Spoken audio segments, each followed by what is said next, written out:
যেভাবে পশ্চিমবঙ্গে চতুর্দিকে মানে A to Z চতুর্দিকে যেভাবে হকারদেরকে উচ্ছেদ করা হয়েছে,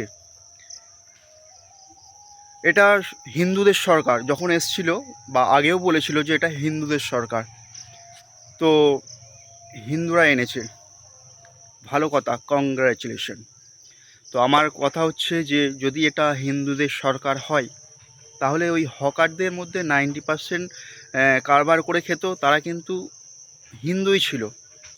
আপনারা হয়তো ভাইরাল ভিডিও দেখেছেন যে একাধিক চতুর্দিকে কলকাতা পার্ক সার্কাস থেকে নিয়ে হাওড়া, মঙ্গলাহাট, হাওড়া রেলওয়ে স্টেশন, এমনকি চতুর্দিকে শিয়ালদা, চতুর্দিকে সমস্ত দোকানগুলো ভাঙা হয়েছে যেগুলো অবৈধ বলে ভাঙা হচ্ছে।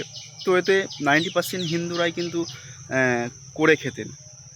তো এখানে আপনারা বলুন, কমেন্ট করে বলবেন যে এখানে হিন্দু সমস্যায় পড়লো না মুসলিম সমস্যায় পড়লো, একটু জানাবেন প্লিজ। আমি হিন্দু আর মুসলমান করব না, ঠিক আছে, আর করছিও না, কিন্তু আপনারা একটু প্লিজ জানাবেন যে এখানে সমস্যায় কারা পড়লো। লক্ষ লক্ষ মানুষের জীবিকা, জীবন জীবিকা সেগুলো কিন্তু বন্ধ হয়ে গেল।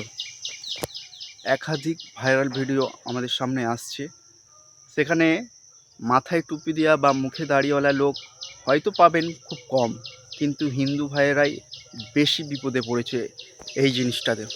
তো আমার মনে হয় এটা করার আগে একটা আল্টারনেট একটা কিছু ব্যবস্থা করে দিলে, তারপরে এই জিনিসটা করলে, সময় দিলে তাদেরকে, হয়তো ভালো হতো। তো এখন কি হয় সেটা দেখা যাক, মানুষ কিভাবে তার জীবিকা অর্জন করে। তো এই পর্যন্ত থাক, দেখা হবে পরবর্তী ভিডিওতে। ভিডিওটি প্রচুর পরিমাণে শেয়ার করুন আর আপনার মন্তব্য কমেন্ট বক্সে কমেন্ট করবেন, আর কোনো রকম গালিগালাজ করবেন না প্লিজ, শেয়ার করে দিন। ধন্যবাদ।